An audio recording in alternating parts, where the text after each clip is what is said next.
우리가 계속해서 6월 달부터 남은 하반기 2025년 하반기를 정말 하나님께서 기뻐하시는 가장 기뻐하시는 일이 무엇인가?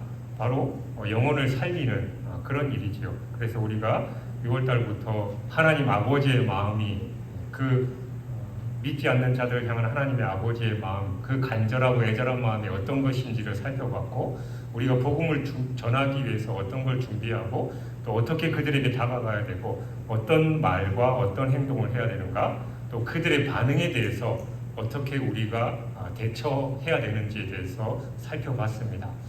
이제 9월 달에는 우리가 그들을 구체적으로 초청하기 위해서 기도하고 또 우리가 준비하는 그런 기간인데, 그들을 전도하기에 앞서서 우리가 전도 대상자를 품고 열심히 기도하는데, 그들이 우리 교회에 왔을 때 우리가 그들을 맞이할 어떤 준비와 자세, 우리의 모습이 어떠해야 하는지에 대해서 함께 나누고자 합니다.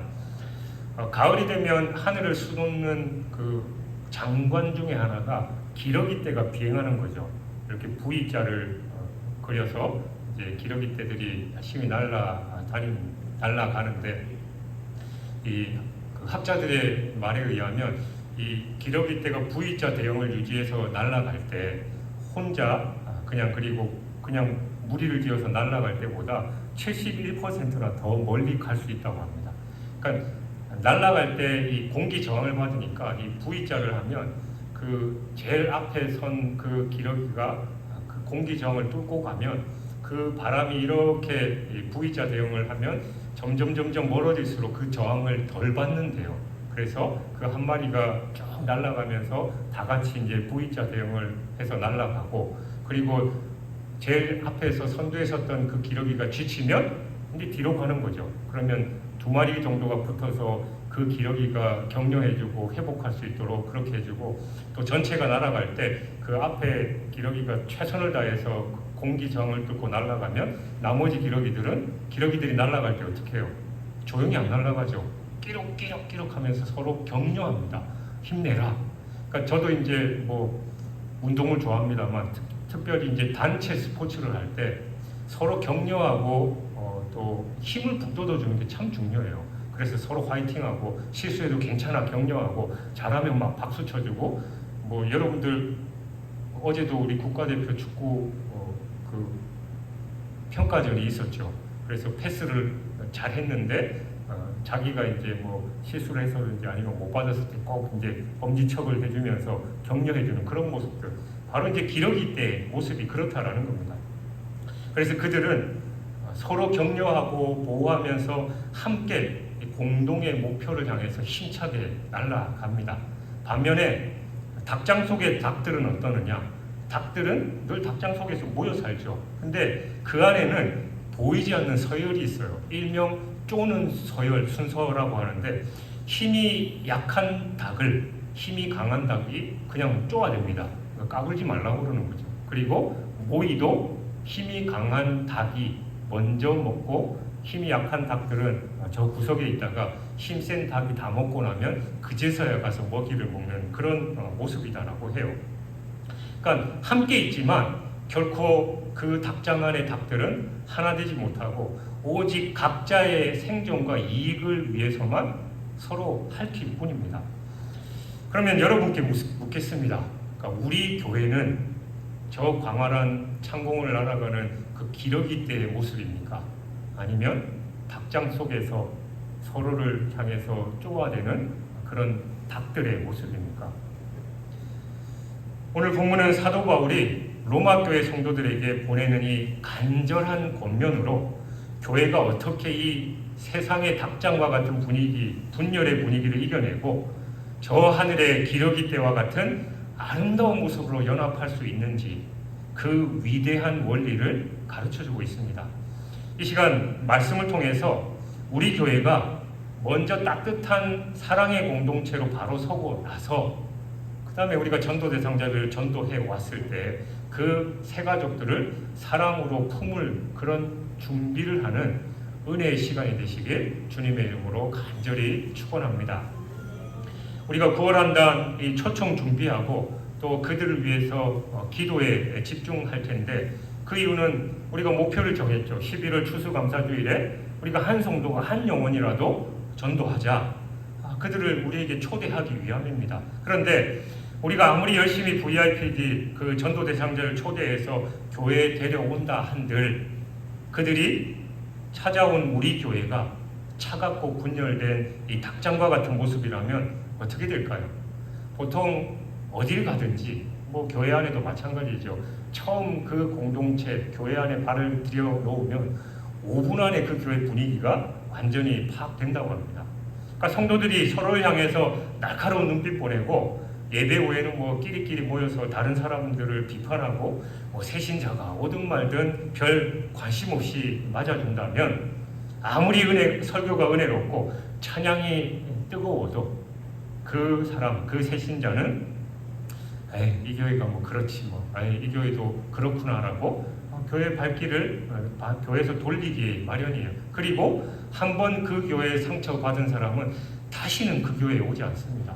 예전에도 한번 말씀드렸지만 유럽의 영국의 어떤 교회가 이제 어르신들만 신앙생활을 했는데 새신자가 간혹 오는데도 정착을 못하는 거예요. 그 도대체 목사님이 왜 그런가 가만히 지켜보고 그랬더니만 이제 유럽의 교회들은 교회 아래에 묘지가 있잖아요. 그러니까 교회 묘지 자리가 몇 자리 안 남았는데 새가족이 자꾸 오니까 자기 묘자리 뺏길까봐 그 텃세를 부려가지고 교회를 떠나게 그렇게 만들었다라는 그런 우스갯소리도 있죠. 그리고 교회들마다 뭐 여러분들도 보면 늘 앉는 자리에 여러분이 앉으시잖아요. 그래서 새가족이 와가지고 딱 왔는데 모르는 사람이 내 자리에 딱 앉아 있으면 비키라고 여기 내 자리라고.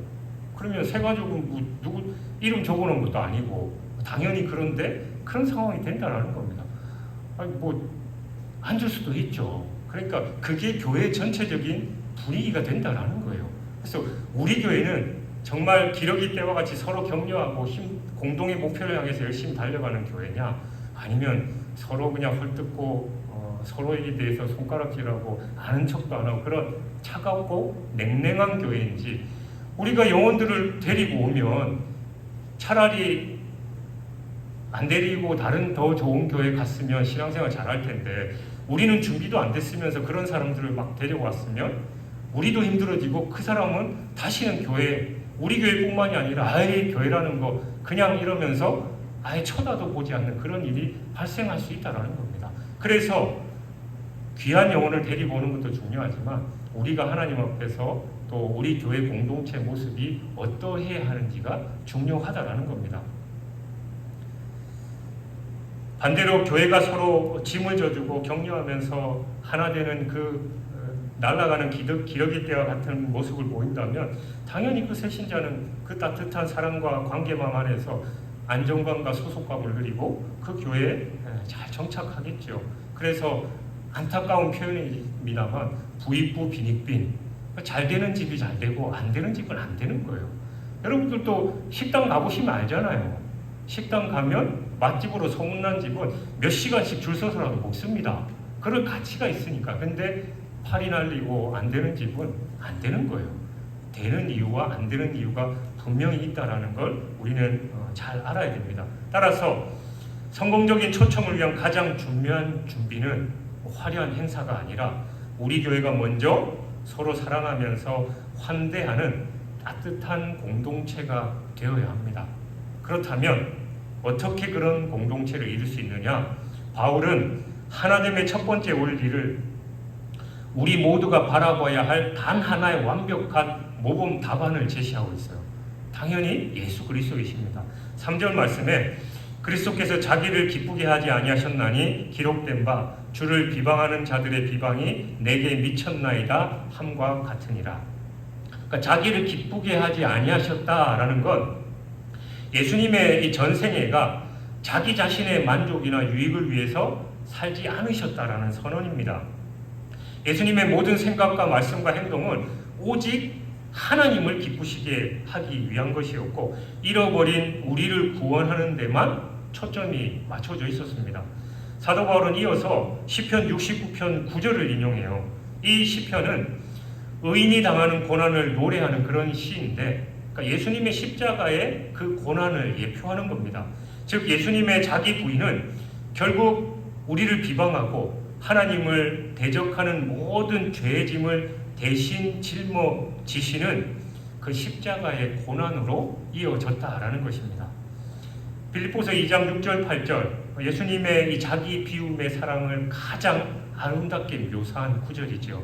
그는 근본 하나님의 본체시나 하나님과 동등됨으로 취할 것을 여기지 아니하시고 오직 자기를 비워 종의 형체를 가지사 사람들과 같이 되셨고 사람의 모양으로 나타나사 자기를 낮추시고 죽기까지 복종하셨으니 곧 십자가에 죽으심이라. 그러니까 교회 공동체가 하나 되기 위한 첫 번째 비결은 바로 이 예수 그리스도의 마음을 품는 것입니다. 내 주장이나 내 경험, 내 민족을 먼저, 내 만족을 먼저 세우는 게 아니라 다른 지체의 유익을 위해서 교회의 하나됨을 위해서 기꺼이 나를 낮추고 나를 비우고 희생하는 자세가 필요한 거예요. 닭장의 닭들은 서로의 것을 빼앗으려고 하지만 기러기들은 가장 힘든 선두의 자리를 기꺼이 번갈아 가면서 맡습니다. 우리 교회가 그리스도의 자기 희생적인 사랑을 실천할 때 비로소 분열의 벽은 허물어지고 따뜻한 공동체가 될 수 있는 거예요. 교회들마다 저도 예전에 여러분들한테 그런 말씀을 나눈 적이 있습니다만 연말이 되면 목회자들이 힘들어요. 목사님 더 이상 이거 못하겠습니다. 이제 닭장의 닭들은 내 편한 것만 하고 그건 네가 해야지 그러면서 그냥 이러면서 막 쪼는 그런 거지만 기러기는 그 선두 자리를 누구나가 다 맞는 거예요. 힘들어도 그게 얼마나 힘들겠어요. 그 모든 바람을 다 맞바람을 맞고 가야 되니까 그걸 하면서 내가 그냥 열심히 날개짓 해가지고 내가 내 체력이 다 소진할 때까지 하고 그러면 이제 다음 사람에게 바통을 터치해주고 하는 거예요. 그러니까 교회들 물론 큰 교회나 작은 교회나 열심히 일하는 성도들의 퍼센테이지는 거의 3%에서 많으면 10%예요. 나머지는 그냥 교회 왔다 갔다 합니다. 그 나머지 3%, 10%들이 교회를 위해서 헌신하니까 교회 공동체가 돌아가는 거예요. 근데 그런 사람들이 그런 퍼센테이지가 점점점 줄어들면 나도 인간인데 얼마나 지치고 힘들겠어요. 그러니까 탈진하게 되고 번아웃 오게 되고 그러면 자연스럽게 늘 하는 말이 우리 교회는 너무 다 눈에 보이니까 저 큰 교회 가가지고 그냥 조용히 신앙생활 하겠다. 여러분 조용히 신앙생활 한다는 그 뜻이 뭐예요? 그 말에 어폐가 있는 거예요. 신앙생활 자체가 뭡니까? 하나님의 영광을 돌리고 하나님 나라와 의를 위해서 살아가는 거예요. 근데 조용히 신앙생활 한다는 건 그냥 큰 교회 가갖고 나 모르는 사람들 그냥 그 사이에서 그냥 그 군중들 속에 끼어서 그냥 예배만 드리고 내 편안하게 살고 싶습니다라는 그런 얘기잖아요. 그게 이제 닭장의 모습인 거예요. 그러나 기러기는 내가 힘들지만 내 날개 근육이 그냥 피로해서 때로는 상처를 입는다 할지라도 내가 앞서서 힘차게 날개짓하고 힘들면 그래 네가 좀 해줘 그러면서 나는 체력을 다시 회복시켜서 다시 그 자리에 가고 서로 돕고 힘을 북돋우는 그런 공동체다라는 겁니다. 예수님께서 바로 그러셨다라는 것. 자기를 위해서 사신 게 아니라 하나님의 영광을 위해서 십자가의 길까지 가신 그런 예수님의 마음, 그 마음을 우리가 본받고 배워야 될 줄 믿습니다. 그렇다면 우리가 이처럼 자기 희생적인 사랑을 실천할 수 있는 힘은 어디서 얻을 수 있느냐? 바울은 4절에서 그 능력의 원천, 그러니까 그 힘을 얻을 수 있는 교과서에 대해서 말씀하고 있어요. 무엇이든지 전에 기록된 바는 우리의 교훈을 위하여 기록된 것이니 우리로 하여금 인내 또는 성경의 위로로 소망을 가지게 함이라. 그러니까 우리 인생의 모든 답이 성경에 기록되어 있어요. 그러니까 우리가 성경 말씀만 잘 묵상하고 읽으면 내가 힘들 때, 내가 기쁠 때, 내가 괴로울 때, 다른 사람이 나를 괴롭힐 때, 그리고 직장생활에 자녀들이 속썩일 때 어떻게 해야 되는지 성경에 그 답이 다 있습니다. 근데 우리는 성경을 안 읽으니까 그 교과서 정답지를 들고 있으면서도 딴 데서 헤매고 있는 거예요. 점쟁이 찾아가고 오늘의 운세 보면서 58년생 개띠 오늘의 운세가 어떠냐 이런 거나 보고 있는다라는 거죠. 여러분 제발 부탁인데 성경 읽읍시다. 그 안에 모든 답이 있습니다. 바울은 성경이 우리에게 주는 세 가지 유익에 대해서 말해요. 첫 번째가 교훈입니다. 성경은 우리가 어떻게 하나님을 사랑하고 이웃을 사랑해야 하는지에 대한 가르침이나 교훈으로 가득한 책이 바로 성경입니다. 여기에 대해서는 더 길게 말할 필요도 없는 거죠. 두 번째가 인내예요. 이건 수동적으로 참고 견디는 게 아니라 어려운 상황 속에서도 소망을 가지고 적극적으로 버텨내는 힘을 말합니다. 세상 사람들은 그런 얘기하죠. 견뎌라, 참아라, 이 또한 지나가리라. 그 말도 맞아요. 근데 그냥 어차피 겪어내는 거 그냥 수동적으로 그냥 꿋꿋이 버티고 견디는 게 아니라 성경에는 소망을 가지고 희망을 가지고 인내하는 법을 말씀해주고 있는 겁니다. 성경에는 요셉, 다윗, 욥과 같이 억울한 상황과 깨어진 관계 속에서 끝까지 인내하면서 하나님의 뜻을 이룬 믿음의 선배들의 이야기가 가득하잖아요. 그들의 이야기를 통해서 지체들의 연약함을 인내하면서 기다릴 줄 알아야 되는 거예요. 제가 예전에 한번 고백했잖아요. 제가 열심히 말씀을 준비하고 설교하고 하는데 죄송합니다만 이런 표현 써서 이놈의 성도들은 변화도 없고 맨날 똑같은 속속이고 그래 하나님 도대체 어떻게 해야 됩니까? 아니 내가 그렇게 기도하고 했는데 저들이 신앙이 성장하고 더 신앙생활 잘하기는커녕 아니면 그래도 중간치라도 하면 좋은데 왜 점점점 사람들이 삑다선을 타고 잘못된 길로 갑니까? 그 얘기하니까 하나님이 저한테 이제 성경 말씀 묵상을 보여주신 거예요. 야, 내가 설교해도 그런데 니까지 이렇게 설교한다고 되겠니? 예수님이 설교하셔도 서기관과 바리새인들은 신성모독이라고 손가락질하고 결국 예수님 십자가에 못 박혀 죽게 했잖아요. 그때 제가 위로를 받았습니다. 그렇지. 예수님도 안 되는데 내까지 이렇게. 그래서 결국은 하나님 은혜를 더하여 주옵소서. 저는 못하니까 성령께서 역사해 주십시오라는 그런 기도가 나왔다라는 거. 여러분들도 마찬가지예요. 여러분들도 분명 남이 보기엔 잘못된 모습일 수도 있지만 여러분이 봤을 때 저 사람은 왜 저렇게 신앙생활하지? 왜 교회 왔을 때 저러지? 그런 사람도 있잖아요. 근데 성경에 보면 그것보다 더한 인간들이 천지빛깔입니다. 그러니까 그들의 모습을 보면서 또 그들을 대하는 우리 신앙의 선배들의 자세를 우리가 배우는 거예요. 그게 바로 예수 그리스도의 그 인내의 모습이고 성경이 말씀하는 인내의 정의다라는 겁니다. 세 번째로 위로입니다.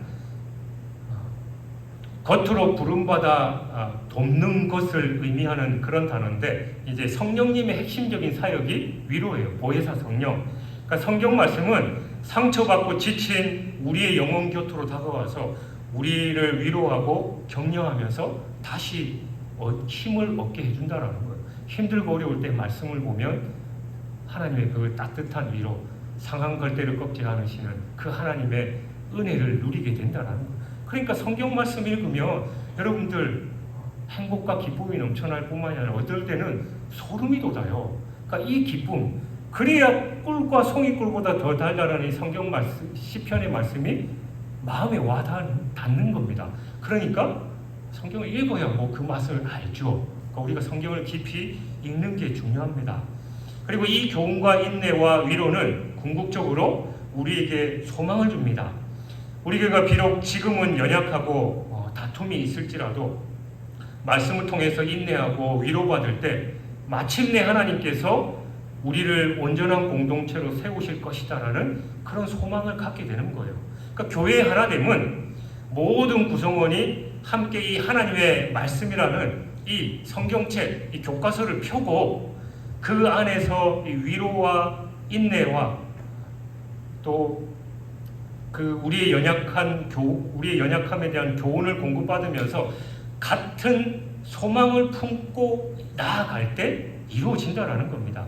그러니까 이 말씀의 반석 위에 서 있는 교회는 그럴 때 흔들리지 않는 거예요. 때로는 악한 영이 우리를 넘어뜨리려고 하고 시험이 들더라도 비가 내리고 바람이 불고 창수가 나도 흔들리지 않는 겁니다. 제가 늘 강조드리는 거잖아요. 우리가 열심히 전도하려고 하고 열심히 말씀 묵상하고 기도하려고 하면 사탄은 더 난리를 칩니다. 더 방해하려고 노력해요. 그러니까 우리가 그걸 깨달아야 되죠. 내가 마음 먹고 이제 기도 좀 하려고 했더니만, 내가 마음 먹고 말씀 좀 읽으려고 했는데 이놈의 인간들이 도와주지를 않네. 도와줄 수가 없어요. 사탄은 끝까지 방해합니다. 하나님께 더 가까이 가는 거 방해하는 게 사탄의 사명이기 때문에 우리가 신앙생활을 더 열심히 하려고 하면 더 강한 핍박과 시험이 온다는 걸 우리가 알아야 돼요. 그것도 성경에 다 기록되어 있습니다. 그럴 때 우리가 어떻게 해야 되나? 하나님의 전신갑주를 입어야죠. 말씀의 검을 들어야죠. 기도의 능력을 받아야죠. 그래야 이기는데, 에이 목사님 해보려니까 안 되고, 내가 열심히 교회 가려고 하니까 우리 남편도 안 도와주고 애들도 그렇고 집안에 우환만 생기고, 이거 안 하니만 못한 것 같다고 그냥 저는 대충 그렇게 살겠습니다. 그러면 그렇게 살 수밖에 없는 거예요. 우리가 더 성장하려고 하면 더 악한 영의 방해가 있기 때문에 그걸 극복할 때 하나님의 더 놀라운 은혜와 축복이 임할 줄 믿습니다. 이제 바울은 이 모든 원리를 종합해서 우리가 추구해야 할 하나됨의 구체적인 목표와 방법을 제시해요. 먼저 목표는 5절 6절에서 말씀하죠. 이제 인내와 위로의 하나님이 너희로 그리스도 예수를 본받아 서로 뜻이 같게 하여 주사 한 마음과 한 입으로 하나님 곧 우리 주 예수 그리스도의 아버지께 영광을 돌리게 하려 하노라. 그러니까 우리가 하나 되어야 할 궁극적인 목표는 단순히 그냥 우리끼리 사이좋고 서로 잘 지내면 좋으니까 우리의 하나됨 안에서 서로 좋은 거 아니냐, 그게 아니다라는 겁니다. 우리의 하나된 모습을 통해서 하나님께 영광을 돌리기 위함입니다. 여기서 뜻이 같이 하여라는 그 단어는 모든 의견을 통일하라, 만장일치하라 그런 게 아니라 그리스도 예수 안에서 같은 마음과 같은 목적을 품으라는 거예요. 제가 우리 교회 공동체를 위해서 늘 기도하는 게 머리 대신 주님의 뜻 안에서 모든 성도들이 마음과 뜻을 같이하여 성령이 평안에 매는 줄로 하나 되게 하신 것을 힘써 지키게 해주십시오. 늘 기도합니다. 그러니까 내 생각과 내 방식, 내가 맞으니까 네가 나한테 맞춰, 이게 아니라 머리 대신 주님의 뜻, 성경 말씀, 하나님의 뜻을 우선시해서 우리가 같은 마음, 같은 뜻으로 그 주님의 뜻에 맞추는 게 하나 되는 거예요. 그리고 한 마음과 한 입으로라는 단어는 내 내적인 생각의 연합과 외적인 교회의 고백의 일치를 말하는 겁니다. 그러니까 세상이 교회 이처럼 초자연적인 연합을 볼 때 그 일을 행하신 하나님께 영광을 돌리는 거예요. 야, 저 교회는 그냥 모든 성도들이 마음이 하나 되고 또 뜻을 모아가지고 그냥 열심히 복음 전하고 또 하나님 나라와 의를 위해서 헌신하는구나. 그런 모습을 보면 저 교회가 진짜다. 그럼 사람들 몰려갑니다. 왜 교회가 부흥 안 됩니까? 그렇게 전도하고 그러는데 이단들은 열심히 또 사람들도 끌어모으고 그러는데 왜 그럽니까? 그러니까 이유는 간단해요. 우리가 하나님의 뜻 안에서 서로 하나 되지 못하고 공동의 목표를 향해서 열심히 달려가지 못하고 맨날 교회들이 싸우고 분열되고 갈라지니까 아이고 저 봐라 이렇게 되는 거죠. 근데 저 교회 보니까 뭔가 다르구나. 저 힘들고 어려운 상황들 그런 가운데서도 저들이 한 마음 한 뜻이 되어서 달려가는구나. 그런 모습을 보면 저 교회가 진짜다 하고 오는 거예요. 얼마 전에 통계를 보니까 안나가 성도, 가나안 성도가 200만 명인가 그렇대요. 그러니까 그 사람들은 만나서 얘기해 보면 하나님이 살아계시는 걸 알고 자기는 신앙생활을 한대요. 근데 교회 모습을 보니까 실망해서 안 나간다라고 그런 얘기를 합니다. 그런 사람들 눈에서 정말 제대로 된 교회가 보면 오지 말라고 해도 옵니다. 안타깝습니다만 저기 경기도의 한 교회는 이제 다른 교회 다니다가 오는 교회는 자기 교회 공식적인 성도를 안 받아요. 그러니까 이제 그냥 그 교회 가서 신앙생활 하시라고. 그러니까 새신자만 전도해서 하지 그냥 다른 교회 그냥 교회 우리 교회 못마땅해서 저 왔습니다라고 하는 교회는 안 받아준대요. 물론 얘기 들어보니까 꾸준히 다니고 하면 나중에는 결국은 등록하고 하긴 하던데 그게 만든 거죠. 우리가 한 영혼이라도 살려내려고 노력을 해야 되는데 그냥 안타까운 현실 속에 교회가 우리 교회는 영 그러니까 더 좋은 교회 성도들이 교회를 계속해서 옮겨 다니는 그런 모습이 얼마나 안타까운 한국교회의 모습이냐라는 겁니다. 그래서 우리가 모든 것이 하나님께 영광이 되기 위해서 나아가야 한다는 거예요. 그렇다면 이 영광스러운 목표를 이루는 구체적인 방법은 뭐냐? 7절이 그 핵심을 말합니다. 그러므로 그리스도께서 우리를 받아 하나님께 영광을 돌리심과 같이 너희도 서로 받으라. 그러니까 서로 받으라라는 그 헬라어의 원뜻은 환영하다, 영접하다, 공동체 일원으로 받아들이다라는 그 적극적인 행동을 의미합니다. 그러니까 나와 다른 배경, 다른 성격, 다른 의견을 가진 지체를 기꺼이 나의 삶 안으로 받아들이고 환영하라는 것입니다. 근데 그 기준이 뭐냐? 그리스도께서 우리를 받으심과 같이. 그러니까 그리스도께서 우리를 어떤 모습일 때 받아주셨어요? 여러분이 신앙생활 열심히 하고 의롭고 너무 사랑스러워가지고 주님이 그렇게 받아주셨습니까? 물론 그런 분들도 당연히 받아주시죠. 근데 로마서 5장 8절에 이렇게 말씀합니다. 우리가 아직 죄인 되었을 때 그리스도께서 우리를 위하여 죽으심으로 하나님께서 우리에 대한 자기의 사랑을 확증하셨느니라. 그러니까 주님은 우리의 연약함과 죄인됨에도 불구하고 우리를 아무 조건 없이 당신의 생명을 내주시기까지 하시면서 받아주신 겁니다. 그러므로 우리 역시 다른 지체의 연약함과 부족함에도 불구하고 그를 비판하고 정죄하는 대신에 그리스도의 마음으로 그를 받아주고 품어줘야 됩니다. 제가 우리 교회 제일 처음 부임했을 때 우리 교회뿐만이 아니라 교회를 가는 교회들마다 그래요. 성도들의 입에 달고 있는 말이 목사님 잘 모르시나 본데 우리 교회는 원래 그렇습니다. 그러니까 원래 그런 게 어디 있어요? 제가 여러분 이제 귀에 못이 박히죠. 원래는 저기 부산 기장 옆이 원래고 원래라는 건 없어요. 성경 말씀대로 하는 겁니다. 그러니까 내 생각과 내 방식대로만 그렇게 살려고 하고 나는 다른 사람들을 받아주지 않는 거예요. 물론 그 사람이 실수하고 잘못된 행동과 표현을 할 수 있습니다. 그러나 그럴지라도 그들에게 기다려주고 인내하고 품어주는 것. 예수님께서 하나님이 여러분 딱 성경책을 딱 편든지 아니면 율법책을 딱 펴고 신앙생활 잘하나 못하나 보자 이러면서 여러분들 하는 거 족족 거기에 상응하는 벌을 내리신다면 여러분 여기 지금 살아 계실 수 있으셔요? 저를 비롯해서 혹여나 목숨은 붙어 있을지라도 제대로 된 모습으로 앉아있을 사람 아무도 없습니다. 주님은 우리의 연약함, 심지어는 당신을 배신하고 또 다른 길로 갈지라도 우리를 품어주시고 인내하시고 기다리시는 그 사랑, 그게 바로 우리가 다른 지체를 품고 하나 되는 비결이다라고 말씀하는 겁니다. 우리 역시 다른 지체의 연약함과 부족함, 그럼에도 불구하고 그를 비판하고 정죄하는 대신에 그리스도의 마음으로 그를 받아주고 품어줘야 되는 거예요. 이게 바로 따뜻한 공동체를 만드는 유일한 방법입니다. 그러기 위해서는 인내가 필요해요. 그리고 기도가 필요합니다. 아직 신앙이 성숙하지 않은 지체를 기다려줄 줄 알아야 되고 그가 믿음이 올바로 성장하도록 기도하면서 권면해야 하는 거예요. 주님도 우리를 그렇게 받아주셨기 때문입니다. 솔로몬이 죽은 후에 그의 아들 르호보암이 백성의 고통을 외면하고 오히려 더 큰 억압을 예고했지요.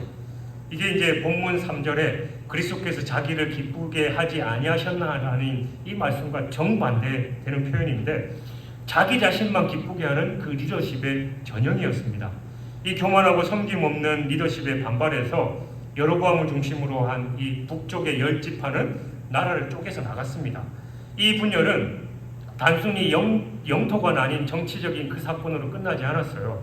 북이스라엘은 예루살렘 성전으로 가는 그 백성들의 마음을 막기 위해서 베델과 단에 금송아지 우상을 세웠고 이는 걷잡을 수 없는 영적인 타락으로 이어졌습니다.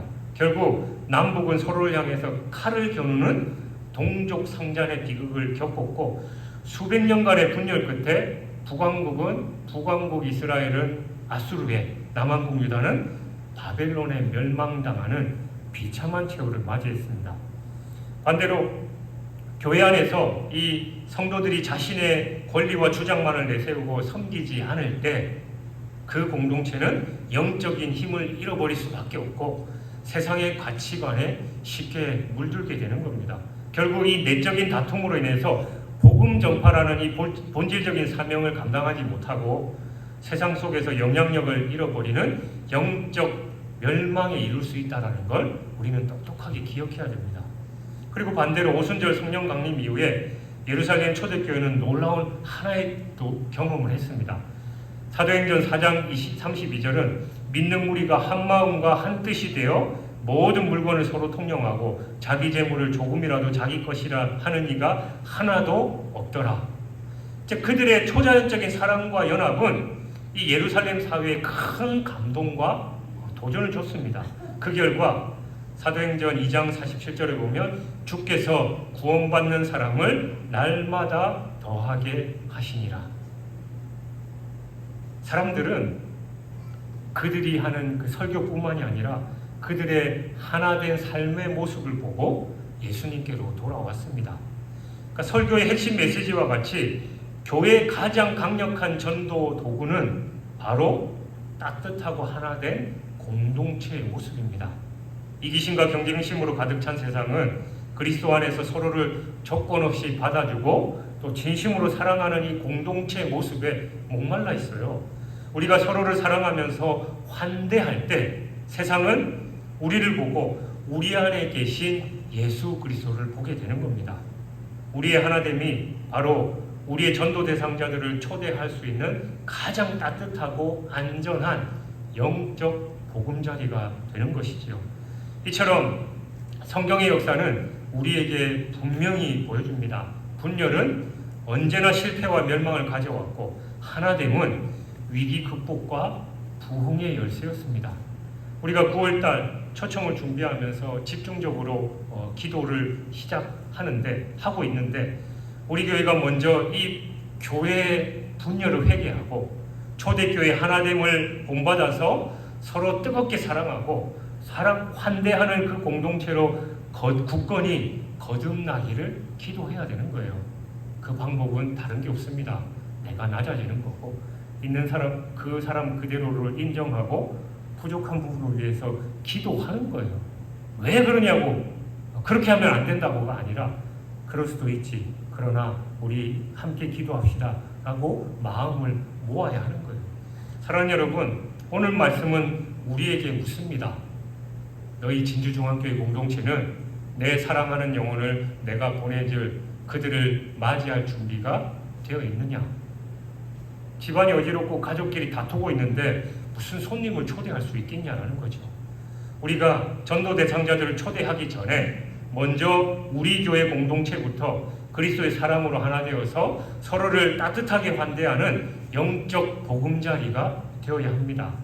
답장의 원리를 버리고 기러기 때의 원리를 따라야 하는 거예요. 나의 만족이 아닌 그리스도의 자기 희생을 본받고 세상의 소리가 아닌 이 성경 말씀의 위로와 소망에 귀 기울여야 됩니다. 그리고 마침내 그리스도께서 나를 받아주셨듯이 내 옆에 지체를 조건 없이 받아주고 품어주는 서로 받음을 실천해야 됩니다. 이를 위해서 이번 한 주간 여러분에게 구체적 실천 과제를 드리겠습니다. 이번 한 주간 내 안에 닭장 허물기에 도전하십시오.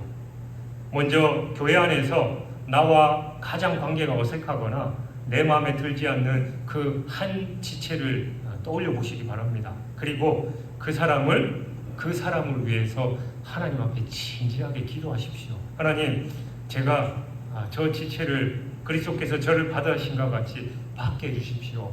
보면 속에서 천불이 나고 저 사람하고 말 섞기도 싫은데 주님의 마음을 허락하셔서 그에게 먼저 다가가서 말하게 하시고 사랑으로 품을 수 있게 해주십시오. 그리고 용기 되어서 먼저 다가가서 인사 한마디 하셔요. 때로는 내가 인사했는데 들은 채도 안 하고 고개 돌려서 갈 수도 있어요. 그러나 그래도 계속해서 기도하면서 필요하면 메시지, 카톡이나 문자 메시지를 통해서 날씨도 더운데 또 행복한 9월 가을날을 맞이했는데 주님의 은혜가 가득한 날 되세요. 답 없어도 상관없잖아요. 그렇게 사랑을 표현하는 겁니다. 우리가 먼저 서로를 향해서 환대하고 또 사랑을 실천할 때 우리 교회는 비로소 세상을 향해서 문을 활짝 열고 사랑으로 당신을 초대합니다라고 자신 있게 외칠 수 있는 따뜻한 공동체가 될 것입니다. 이 거룩한 부르심에 동참하면서 하나님께 영광을 돌리는 저와 여러분이 되시길 주님의 이름으로 축원합니다.